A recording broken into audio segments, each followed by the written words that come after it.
Kenapa tesis Kiai Imad disukai NU kultural? Apakah karena kecemburuan, kebencian, atau alasan yang masuk akal? Sebuah tulisan dari Ahmad Suhadi akan menjelaskannya.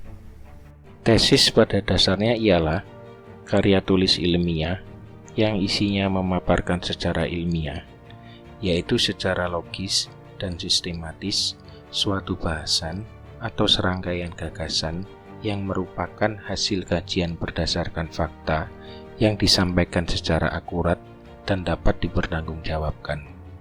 Sejak hampir 2 tahun lalu, ada seorang kiai dari Banten yang sangat produktif menulis kitab, dari mulai tulisan tentang sejarah, ilmu nahwu, ilmu shorof, ilmu balaghah, ilmu fikih, ilmu mantik, dan sebagainya.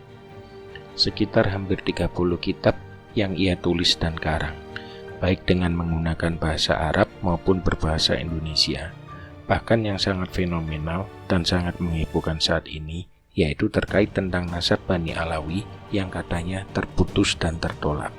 Diskusi dan perdebatan di ranah publik tentang nasab seakan-akan muncul akibat tesisnya Kiai Imaduddin. Bahkan beliau difitnah sebagai pemecah belah. Kalau mereka sadar atas apa yang terjadi selama ini, bahkan jauh sebelum munculnya tesis Kiai Imaduddin, maka mereka pasti akan sadar betapa bahayanya doktrin cinta untuk sebuah faham ta'assubiyah yang bisa merusak tatanan peradaban Islam di masa akan datang. Penelitian nasab Ba'alawi terjadi bukan karena Kiai Imaduddin dan pendukungnya benci kepada klan Ba'alawi yang sering dipanggil Habib, atau ada keinginan mengambil alih ruang dakwah mereka di tengah masyarakat. Akan tetapi, karena bermunculan akhir-akhir ini banyak fenomena gelar habaib digunakan sebagai klaim kalau mereka adalah sebagai zuriyah Rasulullah yang paling soheh, yang dimanfaatkan untuk dawir atau berkeliling ke tengah masyarakat, melakukan pemalakan dari mulai memalak materi hingga istri yang telah bersuami.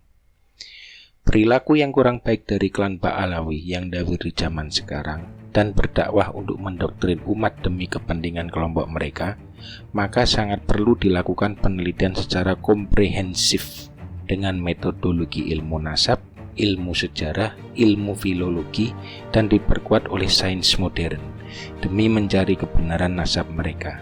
Sebenarnya mereka keturunan siapa, dari mana mereka berasal, dan budaya siapa yang mereka gunakan. Maka dengan munculnya Kiai Imaduddin yang merupakan representasi Kiai kampung, pemimpin pesantren asal kampung yang bersentuhan langsung dengan masyarakat di akar rumput, sebagai intelektual muda, produktif, penulis kitab, beliau mencoba melakukan penelitian keberadaan klan Ba'alawi dengan tesisnya agar masyarakat Indonesia khususnya bisa tercerahkan dan tidak melulu dijadikan objek kepentingan. Cuma ironisnya, gerakan pemikiran untuk mendobrak kebekuan berpikir dan pembodohan umat secara masif mulai ada yang membendung.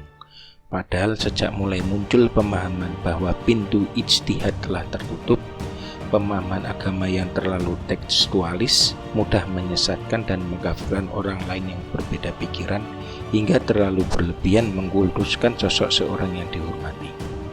Sejatinya, dengan munculnya diskursus nasab, kebekuan berpikir harus mulai dicairkan. Bukan karena faktor ada unsur benci atau tidak benci, suka atau tidak suka, tapi hal ini sebagai gerakan ilmu dalam melakukan perubahan moral dan gerakan spiritual terhadap klan Ba'alawi dan juga kelompok selain Ba'alawi yang menjadi penyebab matinya sikap kritis akibat malas berpikir. Harus diketahui oleh semua pihak bahwa pemikiran Kiai Imaduddin dan kawan-kawan yang mendukung beliau adalah sebagai bentuk untuk membendung kecongkakan dari kebodohan klan Ba'alawi sendiri, yang selama ini telah banyak memanfaatkan masyarakat sebagai objek kepentingan pribadi, kepentingan politik, hingga kepentingan merubah budaya bangsa. Tapi anehnya, masih saja ada masyarakat yang mengikuti mereka yang dikatakan sebagai muhibbinya klan Ba'alawi. Bahkan secara masif mereka melakukan perlawanan gerakan masyarakat arus bawah. Bahkan bisa dibilang upaya membendung gerakan perlawanan kaum intelektual di grassroots yang dikomandoi Kiai Imaduddin dan kawan-kawan. Upaya membendung tersebut ada indikasi dilakukan oleh sebagian oknum elit pengurus NU struktural sendiri.